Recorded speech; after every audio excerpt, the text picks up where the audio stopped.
Okay, let's unpack this. Welcome, everyone, to the Deep Dive. Hello. Today you sent over a chapter from The Whole Brain Child, and it looks fascinating. Really promises a look inside, well, ourselves. That's right. We're diving into the ideas in the chapter called The United States of Me, integrating the many parts of the self. Right, and the goal today, as I understand it, is to really get into how understanding our inner world Yeah. and helping kids understand theirs. Yeah, how that's just key, foundational, really, for well-being, for For resilience. navigating things. Exactly. And this material, it offers some genuinely powerful concepts and practical strategies, too. Yeah, I'm excited because it feels very hands-on. We're going to talk about this model for picturing the mind. The wheel of awareness. Right. And then the science, how our attention can, actually sculpt our brain. Neuroplasticity. Yep. It's incredible stuff. And then the really useful bit, actionable strategies you can use right away. It really all starts with this core idea the source introduces, mindsight. Mindsight. Okay, break that down for us. What is that exactly? Well, simply put, mindsight is just our human capacity to understand our own mind, Yeah. to actually see what's going on inside. Okay. And the authors really stress that this is like the starting point for mental health, for well-being, having that clarity, that insight into your own inner experience. So it's kind of like being an observer of your own thoughts and feelings, Mm. stepping back a bit. Exactly that. It's the ability to witness your inner world. And to help us visualize it, the source gives us this great model, the wheel of awareness. The wheel of awareness. Okay, like a bicycle wheel. You mentioned that. Precisely. Picture your mind just like a bicycle wheel. Right at the center, that's the hub. The hub. That's your place of awareness, the observing eye, Yeah. that core sense of self that can just be aware. Got it. The observer seat. And this relates to a specific brain area, doesn't it? Yes, the hub is strongly connected to the prefrontal cortex, that really important executive part of our brain. Right. The part that manages things. Yeah, it helps integrate information from all the other parts. It lets us see the bigger picture, make conscious choices, connect deeply. That pure awareness, that ability to observe without getting instantly swept away, that's at the hub. Okay, makes sense. Prefrontal cortex helps integrate. So if the hub is the observer, what's the rim? Ah, the rim. That's everything you can observe, everything you can possibly become aware of or turn your attention towards. So like thoughts, feelings. Thoughts, feelings, memories, desires. Yeah. But also your perception of the outside world through your senses, and importantly, the physical sensations in your body. So the rim is this huge landscape of everything I could potentially notice inside and out. Exactly. The whole range of experiences available to your awareness. And the spokes, what do they do? The spokes are the connections. They link the hub, your central awareness, to specific points out there on the rim that you're currently paying attention to. Ah. Think of a spoke as like the beam of your attention flashlight going from the center out to notice a specific thought or a sound or a feeling. So from the hub, my attention travels down a spoke to focus on, say, a worry that's sitting out there on the rim. Precisely. From that central, calm place of awareness, you can choose intentionally to focus on different points around the rim. Okay, but here's where it gets tricky, right? And maybe where things go off track sometimes. The Force talks about getting stuck on the rim. Yes, this is such a common experience. What did that actually mean, getting stuck? It means your awareness gets kind of glued to just one or a few points on that rim. You lose sight of the whole wheel. Like focusing only on a worry. Could be a worry, yeah. Or an intense feeling like anger, or maybe a really critical thought about yourself. When you're stuck, you become consumed by those few points. You forget everything else. And what happens then when you're stuck like that? Well, it often leads to feeling either really rigid, like trapped by that one thought or feeling, or totally chaotic, just overwhelmed by it. And you start identifying completely with that limited experience. This is where that crucial confusion happens, especially for kids, mistaking a temporary feel for a permanent am. Oh, right. The classic, I feel frustrated right now, gets twisted into I am stupid. Exactly. The source uses that really powerful example of the 9-year-old struggling with her homework. Yeah. She feels frustrated, maybe inadequate in that moment. But if she gets stuck on the rim, fixated on those feelings, it's not just I feel stupid, it becomes I am stupid. Wow. She takes this temporary state like a cloud passing in the sky, right? And makes it her whole identity. But if you're operating from the hub, you can see those feelings as just parts.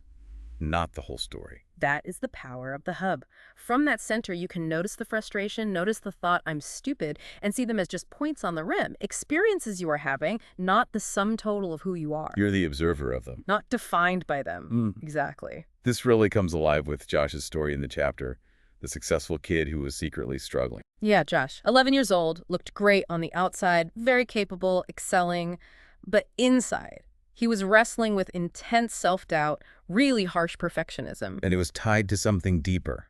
The source connects it back to a very early implicit memory. His father left after his parents' divorce when he was just an infant.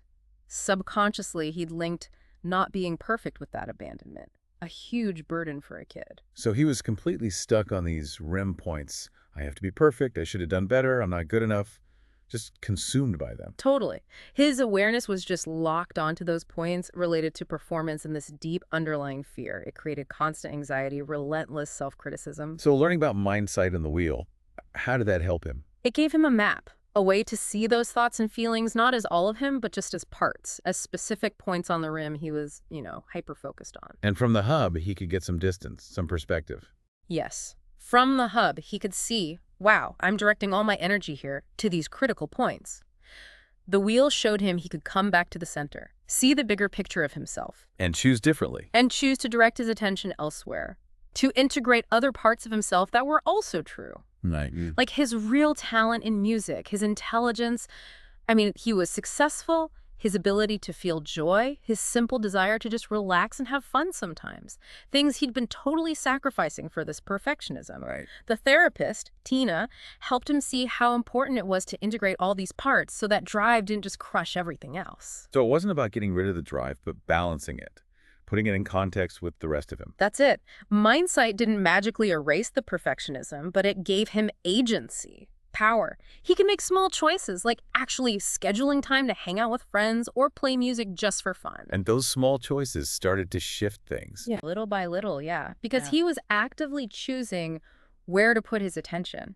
Yeah. And that's crucial because, well, this isn't just a nice metaphor. Right. This is where the science comes in. Right. The source makes a really strong link between directing attention and, actual physical brain changes. This is where it gets so exciting. Why does choosing where to focus matter so much? It's neuroplasticity. The brain isn't fixed. It's constantly changing based on what we do and experience. Okay. And when you intentionally direct your attention, you're creating a specific kind of experience that literally alters your brain's activity and its structure. So when I focus on something, my brain cells, they fire up. They fire up. Specific neurons become active. And the famous saying holds true, neurons that fire together wire together. They build stronger connections. Exactly. The firing triggers protein production that builds new connections, strengthens the pathways between those neurons that just fired. So the more I focus on something, The more those neural networks get reinforced, thicker, faster. This whole process, firing, growing, strengthening connections, is neuroplasticity. Your brain is physically changing based on where you choose to direct your attention. wow. And there's solid evidence for this. Oh, absolutely. The source gives great examples. Animals trained on hearing tasks get bigger auditory centers in the brain. Right. Violinists, they have measurably larger areas in their cortex representing the fingers of their left hand because that's where all the intricate focus goes. And the taxi drivers. With their enlarged hippocampi for spatial memory, it's clear what we focus on shapes the physical architecture of our brains. Which brings us to Jason, the 6-year-old and the terrifying ceiling fan. Jason's story is such a clear example of this whole thing in action. He had this intense, completely irrational fear that the ceiling fan over his bed would fall on him at night. Even though his parents tried logic. They tried everything, explaining how secure it was. Yeah. But his downstairs brain, that primal fear center, Was just overriding everything. totally overriding his rational upstairs brain. He was absolutely stuck on the rim point of that terrifying image and feeling, consumed by it. So Mindsight and the Wheel helped him how? It gave them a new approach. They helped him get back to his hub, his awareness center, by first just noticing the physical sensations linked to the fear. Like the tight chest, Yeah. racing heart. Exactly. Those were other rim points connected to the fear. So first step, just become aware of them. Okay, so he noticed the sensations. Then what? Then, from his hub, that observing place, he could recognize the fear and the feelings with it. and then choose to gently shift his attention Away from the fear. towards other rim points, like feeling safe with his parents nearby, or remembering happy things like digging a hole with his dad, or using calming imagery like picturing himself fishing peacefully. And just by practicing that shift, Yeah. he was changing his brain. Physically. That's the amazing part. It wasn't just a distraction. By repeatedly practicing shifting focus away from the fear circuits towards calmer circuits, safety, happy memories, visualization, Jason's neurons were firing and wiring in new ways. Neuroplasticity in action. Literally, it changed the pathways in his brain, made him less vulnerable to that specific fear, sure, but also gave him a tool, a skill for managing future fears or excessive thoughts. So Mindsight understanding his inner world, directing his focus, it genuinely helped rewire his brain. A tool for life. It's incredibly empowering, isn't it? It moves you from feeling pushed around by these internal forces to actively shaping them. And Jason shows even young kids can start doing this. Which leads us right into the practical stuff. How do we actually use these ideas, Mindsight, the wheel, neuroplasticity, to help kids and maybe ourselves get back to the hub when we're stuck? Right. The source gives us several really helpful whole brain strategies. Strategy number 8 is called Let the Clouds of Emotions Roll By. I like that image. Clouds. It's very effective. The core idea is helping kids see feelings as temporary states, like weather that changes, clouds passing by. Not permanent parts of who they are. Exactly. And the source shares that cool fact. An emotion, if we don't keep feeding it with thoughts, often naturally lasts only about 90 seconds. 90 seconds, that feels doable. It does, right? So just teaching kids that feelings past sadness, anger, fear, they won't last forever, that's huge. It helps them avoid getting stuck on the rim of that feeling. It reinforces that I feel sad right now versus I am a sad person. Precisely. That boy who corrected himself from I'm dumb to I just feel dumb right now. Yeah. That's the concept clicking into place. Even little kids can grasp that feelings come and go. Okay, strategy 8. Emotions are like clouds. Next up, strategy 9. SIFT, S-I-F-T. SIFT is a brilliant tool for just becoming aware of what's actually on your rim at any given moment. It's an acronym to help you check in with 4 key parts of your inner experience. Okay, let's break down SIFT. S is for Sensations, the physical feelings in your body. like hunger, tension. Hunger, tension, butterflies, a knot in your chest, feeling jittery or relaxed. Helping kids just notice these bodily clues is really powerful. If you notice tension, that's the first step to maybe trying to relax it. Got it. Body signals. Next, I is for Images, the mental pictures that pop up. memories. Imagine stuff. Memories, daydreams, imagine fears like the child picturing being lonely at recess. Just becoming aware of these images, naming them as images, can lessen their grip. Okay, F is for Feelings, the emotions themselves. right.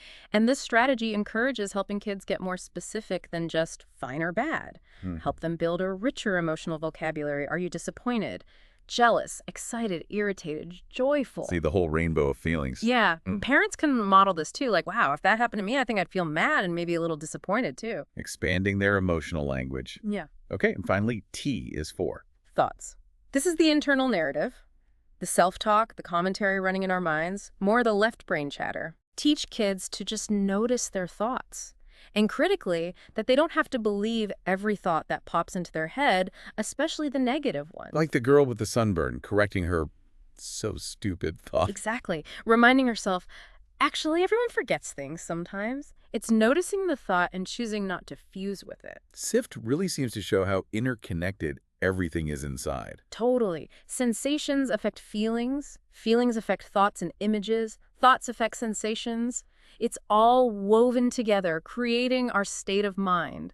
Sifting helps you see that pattern. And the source suggests making it kind of a game. Yeah, make it accessible. The SIFT game in the car is a great example. Just casually go through it. What sensations are you noticing? Any pictures in your mind? How are you feeling? What thoughts are popping up? My legs feel wiggly. I'm seeing grandma's cookies, feeling excited, thinking almost there. Exactly. Even if it's lighthearted, just talking about these different parts of the mind helps kids develop that mindsight muscle. Okay, then strategy 10 is about taking action. Exercise Mindsight, getting back to the hub. Right, so SIFT helps you see what's on the rim. This strategy gives you tools to intentionally shift away from a stuck point and come back to that calm, centered hub. These are mindsight exercises. Yeah, designed to soothe, center, integrate, like Andrea helping her daughter Nicole with her piano recital nerves. Ah, yes, the performance anxiety. Oh, yeah. Classic getting stuck on the rim of fear. Totally. So Andrea didn't just say, don't worry. She used a mindsight exercise. First, had Nicole lie down and just notice things around the room, Why start externally? just to demonstrate that she could consciously direct her attention. Then, she guided her focus inward, But the breath. to the breath, noticing the air moving, chest rising, stomach moving. And the key instruction was gentle. When her mind wandered, which it will. Back to the recital worries. Likely, yes. Just notice it wandered and gently, without judgment, bring attention back to the breath. What does focusing on something simple like breathing actually do? It's a direct pathway back to the hub. It calms the nervous system, quiets the noise on the rim.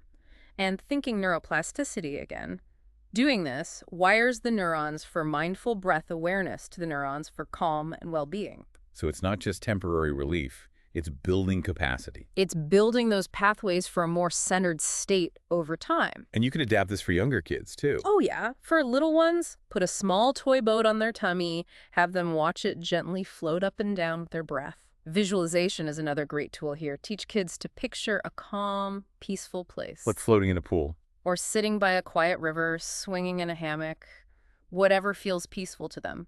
Great for anxiety or bedtime. So these strategies, they help kids both, like, survive tough feelings in the moment. And thrive by building that core skill of focusing attention intentionally, strengthening the parts of themselves they want to grow. It's both support and development. Now, this is all framed beautifully for kids, but the source really emphasizes this is just as crucial for us adults, right? Yeah. Especially as parents. Oh, absolutely. Maybe even more so. We get stuck on the rim all the time. Guilty as charged. That example in the source is so relatable. The parent feeling tired, annoyed by the mess, conflicted about plans, worried, self-critical thoughts swirling. Yeah. Those are all points on our rim, and whichever ones we're fixated on, that dictates our state of mind. Which then dictates how we interact with our kids. Bingo. So the invitation is, apply the wheel and sift to yourself. Notice when you're stuck on those draining points, the exhaustion, the irritation. And then intentionally shift? Intentionally shift your attention to other points that are also true but maybe getting ignored, like a funny thing your kid said earlier. Or appreciating just being a parent, even with the mess. Remembering their laugh, picturing something positive about their future. And just noticing how that shift feels internally. That's the power of mindsight for us. Notice what's happening, see where you're stuck, and consciously choose where else to place your focus. It can completely change the dynamic in that moment. Especially in those really heated moments, right? When you feel like you're about to flip your lid. Yes. The source uses anger as a prime example. When you're furious, that anger is a huge, fiery point on the rim. Takes over everything. It can totally eclipse all the other important rim points needed for a thoughtful response. Remembering your child's age, your positive memories, your goal to model regulation, your love for them, your intention to set a limit respectfully, all that gets burned up by the fire. So the solution isn't to pretend you're not angry, but to Integrate. Use mindsight to get back to the hub. Maybe just taking a conscious breath, focusing on that sensation for a second. as a way back to center. As a way back. From the hub, you can access your integrated upstairs brain again. See the bigger picture. Bring those other rim points back online. Okay, I need to set a boundary here, and I love this child, and I want to teach them. So integrating yourself first allows you to respond thoughtfully from your whole self, not just react from that one angry point on the rim. Beautifully put. It makes you more attuned, more connected, more effective. Okay, let's do a quick recap of this deep dive. We explored mindsight, that ability to understand our own mind. Visualize through the wheel of awareness. The hub is our center, the rim as all experiences, the spokes connecting them. We talked about getting stuck on the rim, leading to rigidity or chaos, and confusing feel with am. Then the amazing science-focused attention and neuroplasticity. How directing attention literally rewires the brain, empowering us, like with Josh and Jason. And those three great strategies. Let the clouds roll by for emotional transients. SIFT sensations, images, feelings, thoughts for awareness of the rim. And exercise mindsight, using breath or visualization to return to the hub. And finally, how crucial this all is for us as parents, too. Using mindsight to integrate ourselves so we can respond, not just react. The bottom line here, for you and the kids in your life, is that these tools really empower you to understand, navigate, and shape your inner world. that leads to huge emotional and cognitive growth. Which leaves us with the final thought for you. How might consciously choosing where you place your attention today, maybe just for a few moments, not only shift how you feel right now, but actually shape who you become over time? Maybe think about one small way you could use the wheel or SIFT today. Thank you so much for joining us for this deep dive.